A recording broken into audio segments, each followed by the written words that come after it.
Hey all, it's Matt, your average gamer. After nearly 3 years of making builds and playing my favorite game of all time, I finally come up with my best build list ever. These builds will make Elden Ring and the DLC much easier on New Game Plus and beyond, focusing on both survival and damage. These don't include an overwhelming number of buffs and keep everything reasonable and fun. All builds have 60 vigor, good stamina, and still take down bosses fast. All footage is on New Game Plus 7, and we are on journey 40 and 41. We are starting here at number 15, Wild Strikes. This Ash of War is obtainable very early from a Teardrop Scarab, right before Stormvale Castle, and there's almost no reason it can't take you through the whole game. As a matter of fact, the successive attack build-up, or bleed, or frost, or even pure physical damage, this thing absolutely smacks. Placidusa here, rocking almost 40,000 HP on New Game Plus 7 and stout resistances, still takes good damage from Wild Strikes. Add in pierce damage from the Rusted Anchor, and you've got yourself a handy weapon and Ash combo that'll be hard to put down. You're also doing counterattack damage with Pierce, which can be an extra 15% when attacking during a boss attack. If you want to add the Spirit Talisman, that's a huge 30% boost in damage before tears or other talismans and buffs are factored in.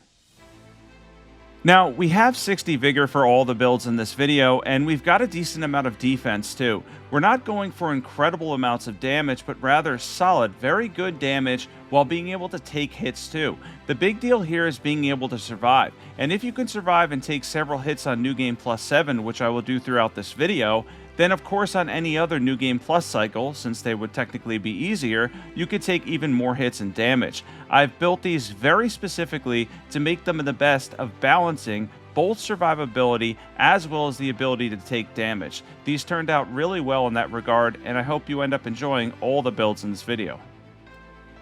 Now, of course, there is elemental damage that you have to factor into, but we'll have decent resistances there as well. I'm not going to be using Halashaburi, and you're not going to see a lot of the Rakshasa set in this video. You will see the White Mask, of course, because bleed and percentage damage is going to be huge for your later New Game Plus cycles. Unfortunately, it's just one of the ways to take down the massive HP that the bosses have.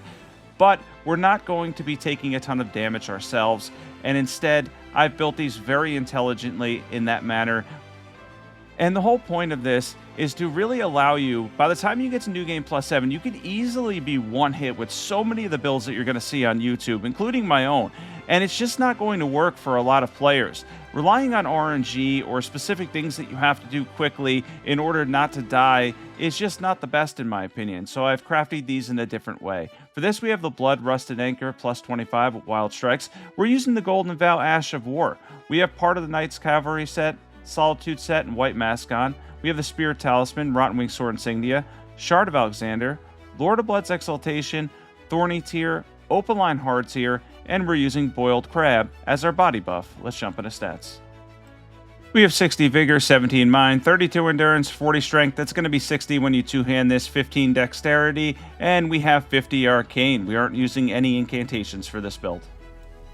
At number 14, we have Bloodfiend's Arm. This is a broken weapon from the DLC that does an absurd amount of physical damage and bleed buildup. This weapon also does incredible poise damage, although don't lean on that too much, as New Game Plus 7 poise breaking is rare. It is increased by 30% in total by the time you get there. Go for something like Royal Knight's Resolve or Endure, and get in as many charge hits as you can. This weapon absolutely smacks, and the bleed procs will give you even more damage when you have the White Mask and Lord of Blood's Exaltation equipped. This is one that's super reliable and fun to use too. Bloodfiend's Arm truly is a broken weapon and a fantastic addition from the DLC. Let's jump into equipment. And we have Bloodfiend's Arm plus 25 in Blood Affinity with Royal Knight's Resolve. We have the Golden Vow Ash of War. You can check out our armor set here. We have 51 poise. We have the White Mask on. Two-handed Sword Talisman, Axe Talisman. We have the Blade of Mercy Talisman for if you do get a posture break in. Lord of Blood's Exaltation. We have the Spike Crack Tier, Opaline Hard Tier. We're using Boiled Crab as our body buff. Let's jump into stats. And for stats, we have 60 Vigor, 17 Mind, 32 Endurance, 40 Strength, same stats as the last build, 50 Arcane. Of course, we're not using any incantations here, and we hit 52 Poise for this build.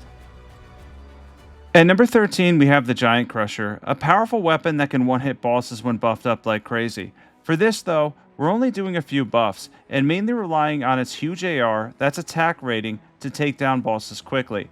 The Giant Crusher is a staple amongst strength enthusiasts, and there's a reason why this weapon was heavily featured when Elden Ring launched over 3 years ago. It's stupid good, and it's fun as hell too. Take the charge hits, add in Royal Knight's Resolve, and you'll be cruising through bosses with ease, all while smashing them in the best way possible. If you're a strength build, don't miss this gem in the Altless Plateau, as it can carry you through the game and Shadow of the Erdtree, Elden Ring's epic DLC. This is an excellent one to try.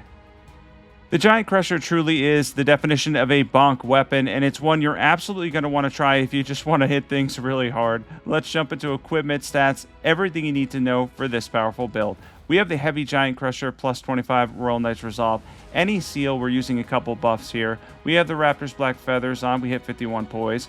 Two-handed Sword Talisman, Axe Talisman, Claw Talisman. We have the Erdtree's Favorite, plus 2. And then we have the Spike Cracked here, Blood-Sucking Cracked here. Let's jump into stats. And for stats, we have 60 Vigor, 19 Mind, 35 Endurance, 60 Strength. That's going to be 90 when you two-hand this, 12 Dexterity, 25 Faith. We are using Golden Vow, Flame Grant Me Strength, and Blessing's Boon for this one. And number 12, Repeating Thrust makes the cut, particularly with the Iron Greatsword. The Iron Greatsword has incredible base damage and blood affinity, and we have around 700 AR and 132 bleed buildup. This is a high damage option that relies on pierce damage as well as bleed procs. Attack aggressively to get the boost from successive hits, and the payoff for this one is huge. The actual Repeating Thrust is incredibly good and does more damage than Blood Tax. Although the latter heals you, I prefer Repeating Thrust as it seems to do around 30% more damage than Blood Tax. This to me is well worth going for damage instead here, and we're even able to take down one of New Game Plus 7's toughest bosses, R'hllana. Yes, she's brutal on max difficulty, and typically gives me as much trouble as Concert Radahn.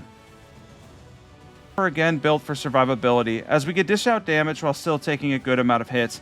This prevents any single or two hits from her relentless combos from taking you down, and I highly recommend this setup for most of the DLC's bosses. Pierce is a great damage type, and high physical damage resistance is beneficial here too. Yeah, she's really tough on New Game Plus 7. You'll actually be surprised by the time you get to this difficulty that she sort of stands out amongst the rest of the bosses in Shadow of the Erdtree. She really is very tricky to take down. Keep in mind she takes extra damage from Pierce, which is awesome. Pierce is a great damage type in general, which is why we've chose the Iron Greatsword with Repeating Thrust. We get that bleed build up too. Let's jump into equipment. We have the Blood Iron Greatsword plus 25 at Repeating Thrust. We are using the Golden Vow Ash of War. We have the White Mask, part of the Knights Cavalry and Solitude set on. Rotwing Sword Insignia, Millicent's Prosthesis. We have Lord of Blood's Exaltation, Shard of Alexander. We have the Thorny Tier, Opaline Hard Tier. For a body buff, we're going with Boiled Crab. Let's jump into stats. We have 60 Vigor, 19 Mind, 28 Endurance, 50 Strength. That's going to be 75 when you two-hand this, 17 Dexterity. We have only 8 Faith. We're not really doing any incantations for this one, and 45 Arcane for the bleed build-up. At number 11, we have Spinning Weapon. As a lot of these early ones are focused on bleed and percentage damage. If you're wondering why, the average HP for base game bosses is around 30k, and for the DLC, an astounding 50 to 60,000 on New Game Plus 7 with DLC Plus. So running around with a basic build can lead to very long fights, and percentage damage is a way of shortening these fights substantially. Here's Spinning Weapon on a Great Katana, which should probably be illegal, it's so good, is another way of dealing with high HP. The Fire Giant has 64,000 on New Game Plus 7, so standing here and poking him isn't much of an option. But a Spinning Katana, he stands no chance. This is what I recommend for all bosses that could take bleed damage, as the successive attack damage buildup and bleed is absolutely insane. Try this one out and you won't regret it. It was a surprise to me when DLC released how good this combo is. It truly is one of the best combos you could use with the Great Katana. The AR is phenomenal. Using Spinning Weapon with Bloodflame Blade will get you around 95 bleed, and you're going to consistently get that bleed build up and physical damage all the time. This is one of those builds that could shred a lot of the bosses in the game with very minimal buffs, just using something like Golden Vow, Bloodflame Blade. If you want to throw in Flame Grant Me Strength, or a body buff for defense, of course, you could run defense, as I've been running that for a lot of these builds. Now, the Great Katana itself, pretty awesome weapon for its regular moveset, but it's really highlighted by spinning weapon. This is one you want to try for sure with the Great Katana. And of course, if your playstyle has you putting in regular hits and whatnot, the charge attacks and regular hits are pretty good with the Great Katana too. Spinning weapon though, it's absolutely absurd how much damage you get. Let's jump into equipment and stats for this one. And for equipment, we have the heavy Great Katana with spinning weapon, plus 25 preferably. We're using Bloodfiend blade. We have the Dragon Communion Seal, white mask. You can check out our armor set. We have 56 boys. We have the Shard of Alexander, Lord of Blood's Exaltation, Rotten Wing Sword Insignia, Melissan's Prosthesis. Then we have the Thorny Tier, Bloodsucking Crack Tier. We're using Boiled Crab here. If you don't want defense, you can go for Flame Grant Me Strength as well. And for our stats, we have 60 Vigor, 20 Mind, 28 Endurance, 60 Strength, 25 Faith, 23 Dexterity, and we're using Bloodflame Blade, Golden Vow, and Blessing Spoon. At number 10, we have Bloodhound's Fang.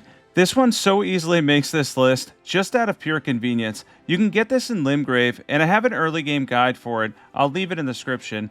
This weapon does great poise damage and physical damage while doing solid bleed damage when combined with Bloodflame Blade. It's also fun to use the Ash of War and gives you an opportunity to dodge a bit with it too. This weapon is considered one of the best in the game, and it absolutely is one of the best. I always felt like this was put in Limgrave to help players early because there's no way From Software didn't know this weapon was this good. All the way to New Game Plus 7, this weapon holds up and will still carry you from boss to boss with ease. Remember, this weapon is quality, and even though it leans more towards dexterity, the two-handed bonus comes into play when you up your strength stat too. If you're having a difficult time, Bloodhound's Fang is definitely there for you. Even the regular charged attacks and hits are pretty good on the weapon too. The Ash of War though definitely stands out for its poise damage, good bleed buildup, and the ability to dodge. Let's jump into equipment. We have Bloodhound's Fang plus 10. We're using the Dragon Communion Seal. We have the White Mask, Raptor's Black Feathers, part of the Solitude set on. We have the Shard of Alexander, Lord of Blood's Exaltation. We have the Claw Talisman for any jump attacks you want to do. Does good jump attack damage, by the way. Two-handed Sword Talisman. And then we have the Green Burst Crystal tier, Bloodsucking Crack tier. We're using Moog Shackle to stun the boss. Let's jump into stats for this one. We have 60 Vigor, 18 Mind, 28 Endurance, 30 Strength, that's going to be 45 when you two-hand this, 50 Dexterity, 25 Faith. We are using Golden Vow, Flame Grant Me Strength, Blessing Spoon, and Bloodflame Blade. At number 9, Death's Poker does absurd damage. This one would probably be top 5 if the Ash of War wasn't so slow. The magic damage is insane though, and the frost buildup is incredible. It's astonishing that this beast of a weapon has never been nerfed, but hey, I'll take it. I love this Ash of War. It's fun, takes a little skill to land in a lot of fights, and has a huge damage payoff. This Ash of War scales purely with intelligence and will cap around 50 to 60 points. So after that, add what stats you like, but it makes it easier to run 60 Vigor and decent stamina too. You can easily build a decent defensive type character and still get amazing damage from this weapon as well. It's truly the best of both worlds. Let's jump into equipment and stats for the Death's Poker build.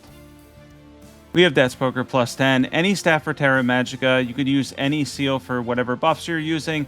Me, I prefer a staff that's upgraded, but in this case, we don't have a ton of intelligence at 50, so it doesn't really matter since we're just using Terra Magica. We have part of the Tree Sentinel set on there. We hit 64 poise. Shard of Alexander, Magic Scorpion Charm.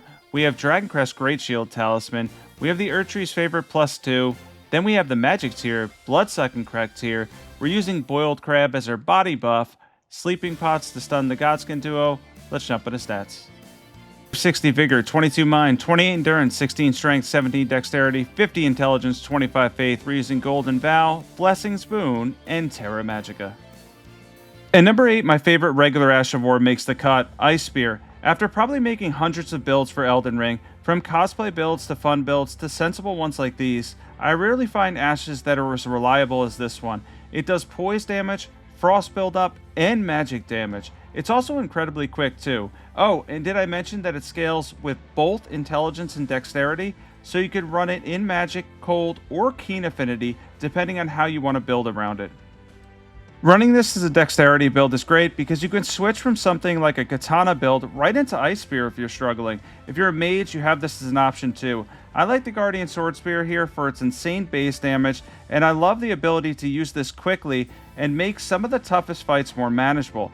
This boss has an astounding 50,000 HP here, and Ice Spear does fine work in bringing that down, while also allowing me to build around some defense too. It's truly an Ash of War made for reliability, and one Dex and Magic users have to try.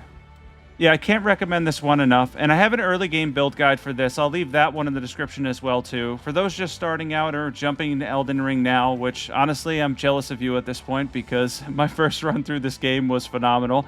Still love Elden Ring, of course, and it is my favorite game of all time, but there's nothing like that first run. With that said, we do have 3 early game guides that are going to be put in the description, so if you're just starting out, be sure to check those out after this video if you are just starting out. Second here, we're going to jump into equipment, stats, everything you need to know for a powerful Ice Spear build that gives you some defense too and the ability to take hits. Now it's time to jump into equipment and stats. We have the Guardian's Cold Sword Spear plus 25 with Ice Spear. We have the Golden Order Seal here for our buffs. We have part of the Tree Sentinel set on and the Great Helm on. We have Magic Scorpion Charm, Shard of Alexander. We have Millicent's Prosthesis. We have Erdtree's Favor plus 2 here. It's really good to make sure that we got decent armor on. Magic Tear, Bloodsucking Crack Tear, gives you some HP and stamina too, increase. And then we have Boiled Crab as our body buff. Let's jump into stats. And we have 60 Vigor, 21 Mind, 30 Endurance, 17 Strength, 50 Dexterity, 20 Intelligence, 25 Faith. We are using Golden Vow, Blessing's Boon, and we have nearly 80 Poise for this build. And we have Euporia. So for the base game, which I'm taking on bosses with here, this would probably land outside the top 10. It shines in DLC though, and it's also super fun to use while doing great damage. This does a ton of holy damage, which is highly resisted in the late base game, and does become an issue for that stretch. But many DLC bosses and side bosses have lower holy resistance, so using this weapon can dish out great damage as a versatile faith build. I love this weapon, as this and Milady are probably the 2 coolest things added from Shadow of the Erdtree. Try this one out if you have the DLC, as you won't be disappointed. Euporia is also not only just fun, but it allows you to use faith really well too. You can throw in a whole bunch of different incantations if you want. I wanted to simplify all these builds in a way to allow you to take damage while also dishing out decent damage. But if you wanted to add to it, it's one of the few things that's very easy to add to even on New Game Plus 7. You could just throw in whatever incantations you like. Odds are you're going to have between 70 and 80 faith anyway, so there's a lot you can do with the versatility of a faith build here. We have Euporia plus 10. We have the Erdtree Seal. Once again, we have part of the Tree Sentinel set on here. We hit 64 poise. Shard of Alexander, Sacred Scorpion Charm. We have Millicent's Prosthesis, Rotten Wing Sword Insignia. We have the Holy Tier, Bloodsucking Crack Tier. Let's jump into stats. And for stats, we have 60 Vigor, 22 Mind, 27 Endurance, 16 Strength, 21 Dexterity. We have 70 Faith. We are using Golden Vow, Blessing's Boon, and Black Flame's Protection for this one to give us some defense so we could take some hits. And as we mentioned, we hit 64 poise. At number 6, we have a single Gargoyle Twinblade, or Twin Knight Sword works too. This is built around one thing, bleed buildup. Rather than risking jumps, which often leaves you vulnerable to bosses' attacks, you can two-hand a single twin blade with Seppuku for bleed buildup and solid physical damage. This also allows you to use defensive buffs like Boiled Crab and just the Golden Bow Ash of War. Two-handing this will give you around 600 or so AR while netting you 130 plus bleed buildup. This is a great way to take down Concert Radahn 2, and for me, only took less than 10 tries on New Game Plus 7 with DLC Plus to take him down. Simply due to the fast attacks the Twin Blades have, and now two-handing this weapon gives you an extra strength bonus for more damage. As the fight goes on, bleed resistance will go up, but you'll still build on successive hits and do amazing damage for the entire duration. Speaking of why this clip takes a minute, Concert Radahn has an astounding 70,000 HP on New Game Plus 7 with DLC Plus. I do wonder why the bosses get this level of HP, and it's no shock that when I chose these builds, I did so to factor in percentage damage due to the overall health of the bosses. Factoring in that, this is reliable and takes a little skill to use too.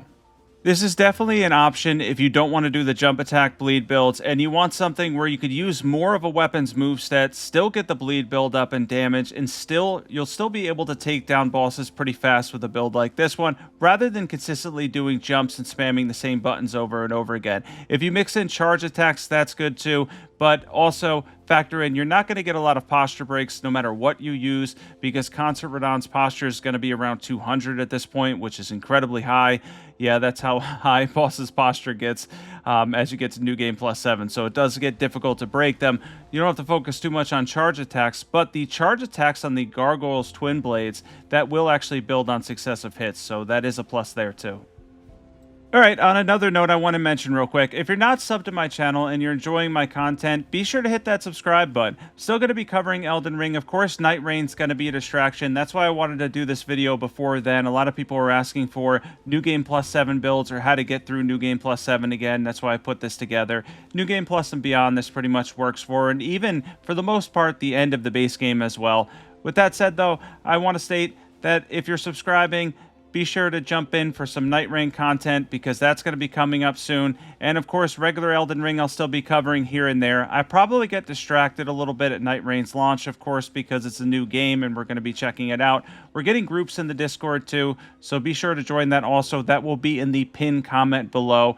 I would love for you guys to join ahead of Night Rain's release, as we'll get groups together, and you can even play with me. I'm not one of those creators that's going to say I'm too big for anybody. If you want to hop on and play some Night Rain, I'm completely down for that. Just be in the Discord. Let's jump into equipment. We have Gargoyle's Blood Twinblade, plus 25 preferably with Seppuku. We're just using the Golden Vow Ash of War, part of the Tree Sentinel set on, and the White Mask. Best set, by the way, for the weight, Millicent's Prosthesis, Rottenwing Sword Insignia. We have the Two-Handed Sword Talisman, Lord of Blood's Exaltation, and then we have the Thorny tier, Opaline Hard tier. Our body buff here is going to be Boiled Crab for some defense. Let's jump into stats. And we have 60 Vigor, 17 Mind, 32 Endurance, 40 Strength. It's going to be 60 when you two-hand this, 20 Dexterity. We have 50 Arcane. We're not using any incantations here, and we have a good amount of Poise at 75. Number 5, we have Ancient Dragon Lightning Strike, an incantation that could do massive damage. We use some more buffs for this one due to the damage ceiling and the fact that there's always some RNG with this incantation. You do have to factor that in. There's always going to be some RNG to basically what is a nuke that is Ancient Dragon Lightning Strike. The buffing order was on screen, though, if you want to check that out. Either way, we end up getting a whopping 66,000 damage here, and it's obvious why it made the top 5. You'll either miss or one-shot half the time, but hey, it's the damage that counts, and damn does this do a lot of damage when it lands. And of course, we did do additional buffs for this one because it's just worth it for Ancient Dragon Lightning Strike. That's the kind of point behind something like this, is to buff it up and get a lot of damage. We have 2 Gravelstone Seals. If you only have one, you can use the Erdtree Seal in your main hand. It has really high scaling. We have the Deadly Perfume Bottle for poison procs. We have the Rakshasa set on for this build. Godfrey Icon, Lightning Scorpion Charm. We have Kindred of Rot's Exaltation. Of course, we're running Erdtree's favorite +2 here as well. Lightning tier, Bloodsucking Crack tier. Let's jump into stats. And for stats on this one, we have 60 Vigor, 22 Mind, 25 Endurance, 16 Strength, 13 Dexterity, 75 Faith. We are using Golden Vow, Hellish Brewery, Blessings of the Erdtree, and of course, Ancient Dragon Lightning Strike, and the Rakshasa set will give us 58 poise. Number 4, we have Lion's Claw or Savage Lion's Claw. I know what you're thinking. This doesn't do bleed levels of damage. It sure doesn't, but it's one of the single most reliable and consistent Ashes of War against all bosses in the game. For that reason alone, this cracks the top 5 for me. It also does good poise damage, great physical damage, and pairs well with the powerful moveset Guts Greatsword has, doing great jump attack damage and charge attack damage as well if you're able to throw those in. I have an early game guide for Guts Greatsword as well. I'll leave that in the description also if you want to check that out. This is one of those weapons that you can pick up early, regular Lion's Claw. It'll carry you through the whole game. Much like Bloodhound's Fang, it's incredibly reliable, hits really hard, does great physical damage, and you really can't go wrong against using this weapon with this Ash of War against any of the bosses in the game. Whether it's Savage Lion's Claw or regular Lion's Claw, it's reliable for pretty much all of the bosses, even on New Game Plus 7 in Elden Ring. This is one of the most reliable and amazing builds there is. Let's jump into equipment.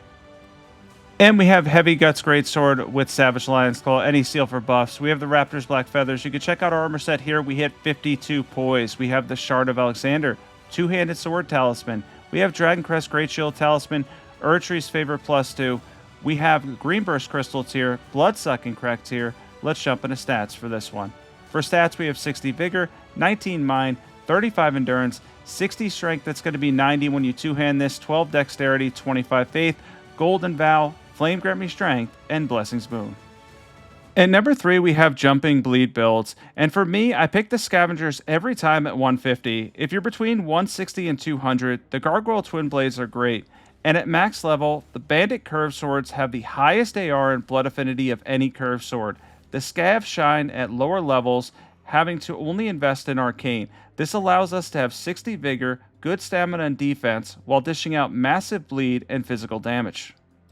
These weapons were popular when the game launched, and still are for that very reason, as you'll have a lot of maneuverability in your stats. Love jump bleed builds or hate them, there's no question why these make the top 3. For those wondering what Occult Affinity does, it allows innate bleed on a weapon, as well as the physical damage to scale with your Arcane stat. Pretty cool stuff. And even more bleed-resistant enemies and slash-resistant enemies, which is what we're going to show here with the Draconic Tree Sentinel in New Game Plus 7, will take a substantial amount of damage. If you want to add a couple more points of faith, you can then use the Dragon Communion Seal and throw in incantations and whatnot as well. However, with most bleed builds, the jump attack, successive attack damage, even bosses that are bleed immune are going to take a substantial amount of damage from the successive attack damage buildup and the physical damage we're getting, which is nearly 600 AR, I believe. We have 2 Scavenger Curve Swords on Occult, Cult Affinity with Seppuku. We are using the Golden Vow Ash of War. We have the White Mask Raptor's Black Feathers, part of the Solitude set. We have 57 poise. We have the Rotten Wing Sword Insignia Talisman, Melissa's Prosthesis. Then we have Lord of Blood's Exaltation. Then we have the Claw Talisman, of course, staple here with the Raptor's Black Feathers, of course, for the jumps, Thorny Tear, Blood-Sucking Crack Tear, and for our body buff, we're once again going for some defense with Boiled Crab. Let's jump into stats. We have 60 Vigor, 15 Mind, 28 Endurance, 16 Strength, 20 Dexterity, and then we have 80 Arcane that's going to give us a lot of physical damage and around 90 bleed build-up before Seppuku. And number 2, Night Comet obviously makes the top 2. This spell has been broken and still is flat out broken. Here, we've again built around survivability and still somehow get great damage, and it has incredible range too.